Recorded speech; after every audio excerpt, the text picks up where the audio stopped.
So the next thing da mun yi selected din Afri Invest, gashi nan sunan shi Afri Investor 2.0 wannan.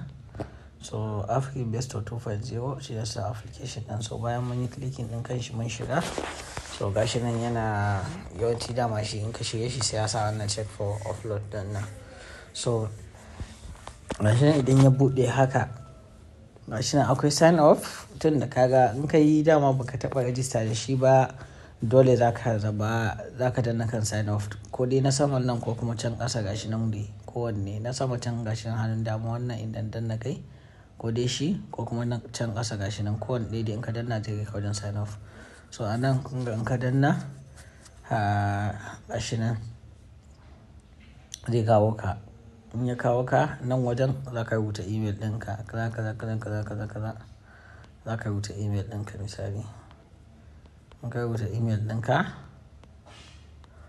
sai ka sa @ misali @gmail.com.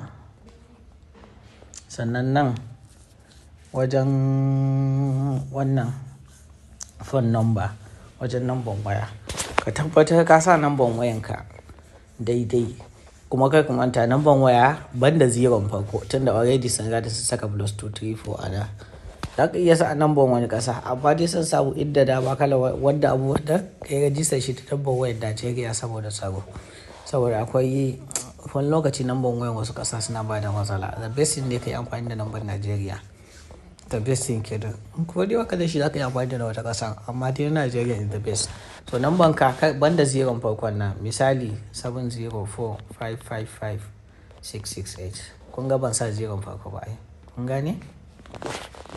Kun ga su ma da kansu suka ce enter 10 digit without the leading 0, that is 7026 misali. So ka fara banda 0 farkon nan. Idan 0 is 0 ne ma the same thing. Ka saka kawai 806 kaza misali ka karasa.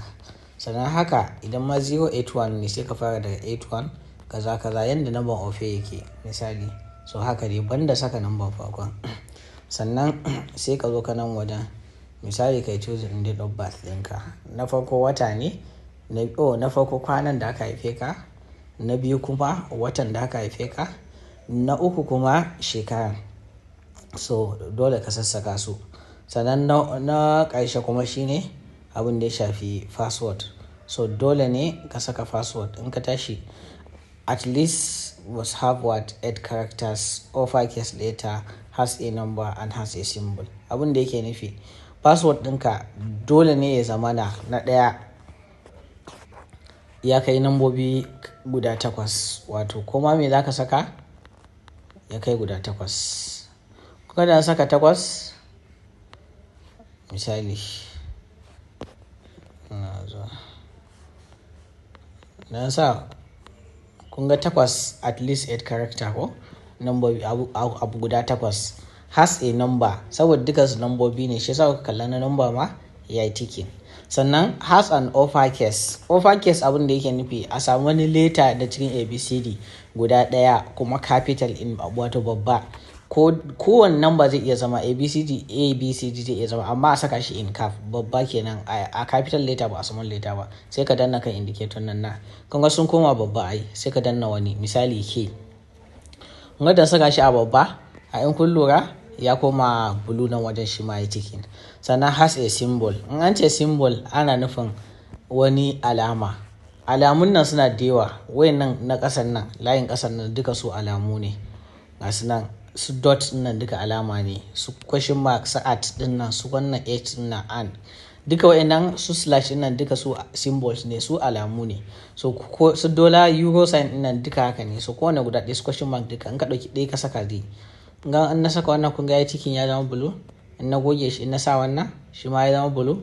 In na sa wannan kun gani in na sa wannan duka dai kowane ɗaya za ka iya saka shi kun gani na sa slash. So haka duka alamu ne su. So kowane ɗaya in ka saka zai biya bukatun da ake so. So sai ka ɗauki ɗaya misali na sa at sai ka saka. To yanzu kun ga misali in dai da nan na sa number waya misali 7045568. Kun ga komai na ya cika sai na zo ne agree the terms and conditions. Terms and condition na yana da kyau muke karantawa, amma ɗabi'ar mu ce na 'yan Najeriya ko mutane da yawa ba sa iya zama su karanta shi, sai kawai ka yi tikin ka wuce. Akwai abin da ake ce masa MOU, Memorandum of Understanding. Ana cutar mutane da yawa ta wajen nan saboda ba ma iya zama mu karanta shi. Yawanci tsayi ne da shi. Kun kalla? Thank you for choosing to be part of our community at AfriInvest. Suna godiya ne a nan a farko. So we are committed to protecting your personal why. Kun ga bayanan nan, gashi collection of information. Kaga za su gaya maka, we collect information to provide for us. For example, we collect information when you sign up information. Duka abun da su yi amfani da data ɗinka, information ɗinka duka za su gano. Kan suka ce ga yadda za ka yi amfani da abubuwan su, sai ka yadda da contract da sauransu. Who will share your personal data with? Compliance with law. Kun ga za su gaya maka suna sharing ɗin data ɗinku da me. Daga cikin akwai kun ga laws, wato hukuma da sauransu, da court order da legal kaza duka. Sai ka zo ka yadda da wannan abubuwan nan, ka amince da vendors da wai. To amma wani lokaci mu normal din mu ba ma iya zama mu karanta wannan abubuwan nan. Ga changes da policy za su iya kawo right of why. To wannan duka baka da ba mu fiye zama mu karanta su ba tsakani da Allah, amma suna da muhimmanci in ka ga to amma dai kawai sai a hankali, ba mu iya zama mu karanta su. To da su ake amfani wani lokaci a cutar mu ko a caccaje mu kuɗi da yawa. So daga nan dai kaga in kai sai koma baya, in sai kai tikin din shi, ka tabbatar kai tikin din shi. In baka tikin ba shi ma ba zai shiga ba zai wuce ba. So saboda haka kun ga anan mun gama da maganan komai. To daga nan sai ka zo ka danna kan sign off din nan kana danna kan shi zai je shi ya sign off. Daga nan in ya sign off, kun gani already ina da account. In ka danna kan sign off, maybe su tura maka email. So daga nan kawai za ka je mataki na gaba. Shikenan maybe su tura email, za su tura email ka je ko for OTP code din daga email ɗinka, sai ka zo ka saka. Daga nan in ka saka sai ya shiga, sai ya sign off. So shine mataki na farko. So kun ga yanzu zan koma bayan ce sign in, tunda already ina da account. Don kana da account ga nan za ka zo ka saka email ɗinka. Na biyu kuma sai ka saka password ɗinka nan. So daga nan dai shine key mataki a nan, wanda insha Allah ina gama duk bayanin da ya dace a kai. So sai mun haɗu a na gaba.